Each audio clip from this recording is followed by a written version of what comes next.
Okay, next we're going to talk about effects, and specifically we're going to talk about the modulation effects. Now keep in mind that these effects are digital, which really doesn't make a tremendous amount of difference in the sense that the important thing about an analog synthesizer isn't the sound signal, isn't the sound path itself at the end after you've made the sound, because the thing about analog, it's the production of the sound that's important. What happens to the sound after it's created, of course, it's going to be recorded digitally, whether it's going through these effects or it's going onto your DAW or whatever. So yeah, anyway, that probably isn't crucial to talk about, but we talked about it anyway. So let's dig into this, the modulation effects. Okay, now, you have a very simple control here, and it's an intensity control. So you select the effect that you want, and then you turn up the intensity. So that's what we're going to do. I'm going to do different settings and then kind of do a sweep to show you how that works. So here we go. The first effect, as you could probably see, is chorus. So here's our extremely boring sawtooth sound. Yes, it would be awesome if I could show you how cool these effects could sound with really cool sounds, but that doesn't give you an idea of what their actual character is. That just shows you what I can do with them. You don't want to see that. You want to hear what these things actually are so you can make a decision about what you would do with them and whether they're going to work in that respect. Here we go. I'm going to set it to 25%.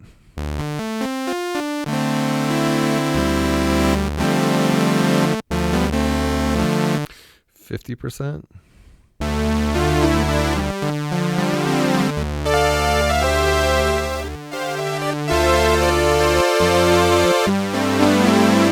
75%.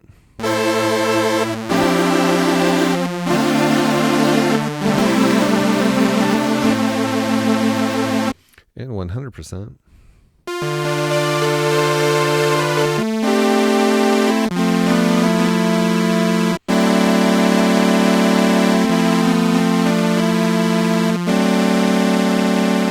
Now keep in mind that this is a modular synthesizer. So if you want to do something like go into your mods and assign your modulation to that modulation effect knob and then connect it, say, to your ribbon, you can do things like this, where you not only are using the effect, but because this effect changes with its intensity, you might have noticed like the LFO becomes faster and the effect becomes more pronounced. So you can actually use this as a modulation situation, a modular modulation situation, like so.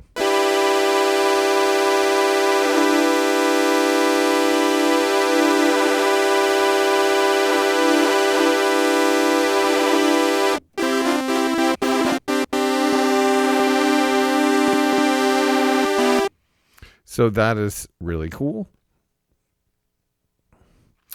Let us move on to the phaser. Here's just the sawtooth at 25%.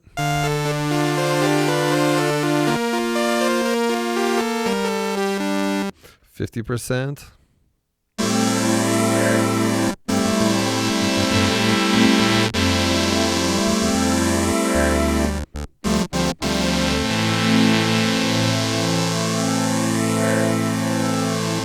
And 75%.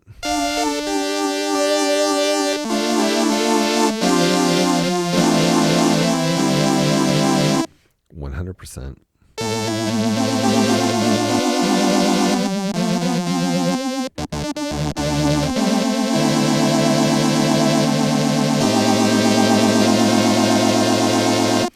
And again, if you wanted to, you could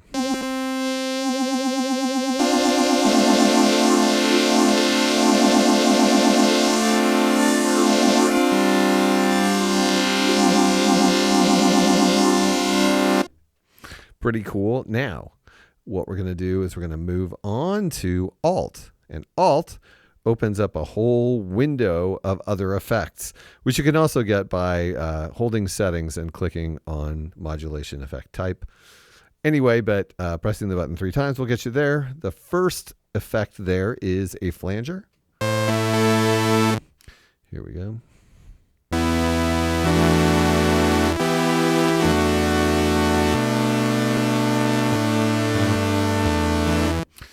50%.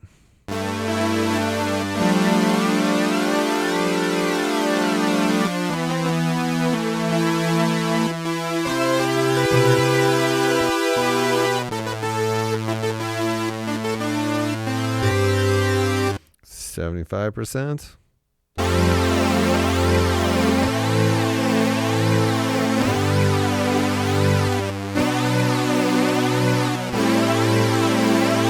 $100%.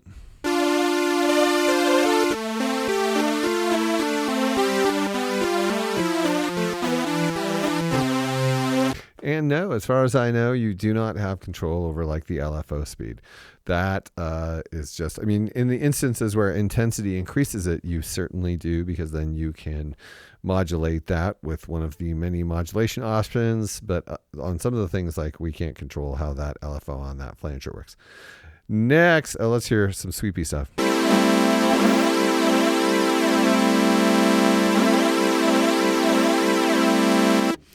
All right, next we have another phaser, a more powerful phaser. 25%.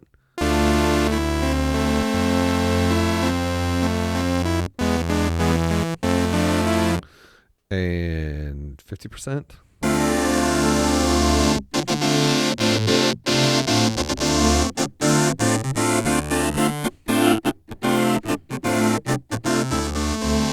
$75%.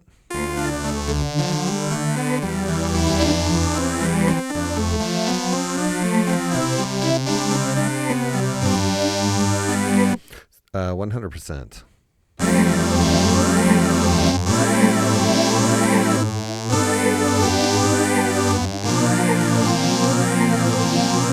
And of course, we can always sweep it.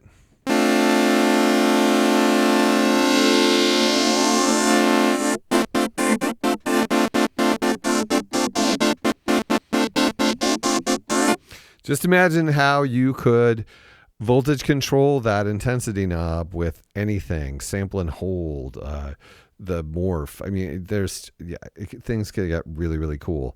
Next, we have a ring modulator, which I'm just going to sweep through because that's just kind of the way of the ring modulator. Keep in mind that in ring modulation, initially you get sort of a tremolo effect, a amplitude modulation, which might be good for doing things like Leslie's or whatever.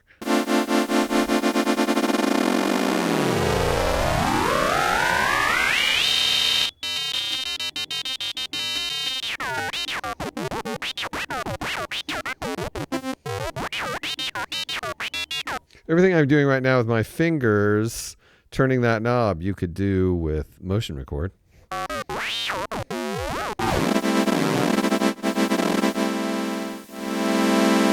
You can hear some really cool pan swirling going on there.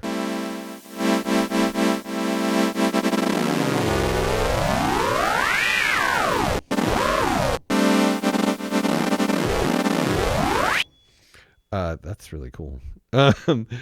Bit crusher is a relatively subtle effect. Let's start off.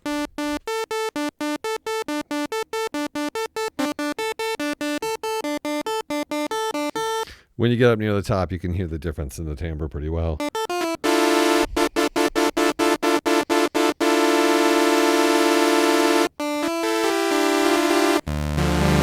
It's probably that there are sounds at the bit crusher, because it deals a lot with high frequencies. You'd probably, something that was more high frequency, you would probably hear a lot more of the effect going on.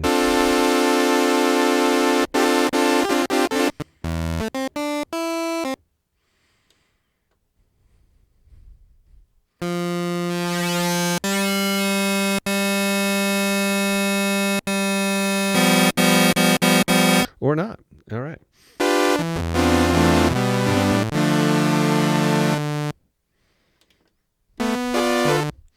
Let's listen to number 5, which is the soft flanger.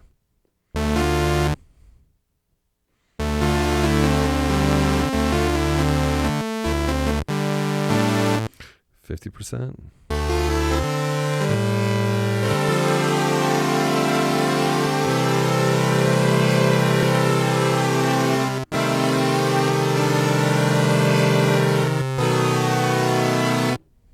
75%.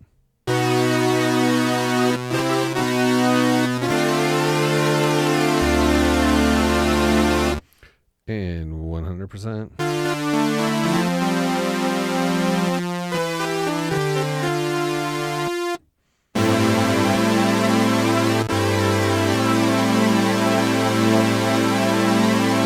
That's one that's pretty laid back even when you got it at 100%.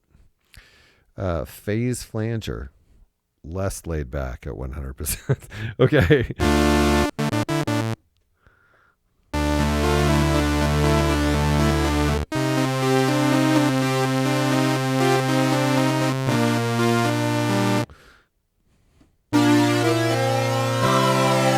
That's at 50%. Oh, a little more than 50%.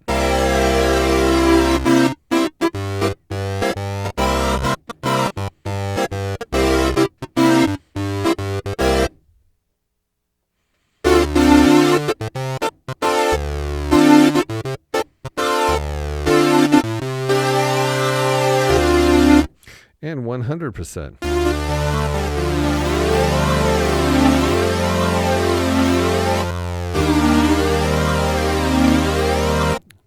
And last but not least, the downsampler, which is a very much downsampling sort of situation. 25%. Is that slightly duller? Let's hear it at 50. Where did all of our high end go? Want to say, again, sometimes digital helps you sound analog. And if you want to make a sound analog, using this judiciously would really help, because it really destroys the sound in a way that a lot of vintage synthesizers or the means used to record vintage synthesizers would have done. So yeah, downsampler could be your friend, even though it's a digital effect, in generating a more analog sound. If we're at that at 50, imagine what we're at 75.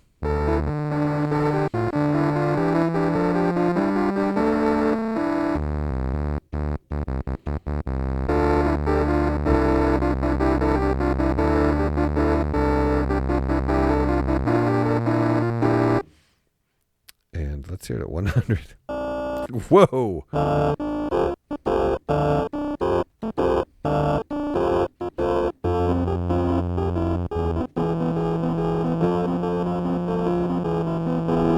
That is a mess, and I absolutely love it. I haven't used that effect enough, and I'm going to. That's awesome.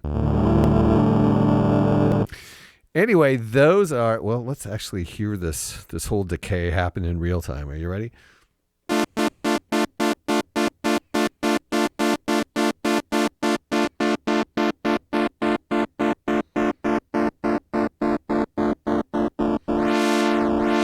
And yeah, if you voltage control this with an envelope or something, you can get actual filter effects, because it's a situation where your high frequencies are being cut off like a low pass filter would do.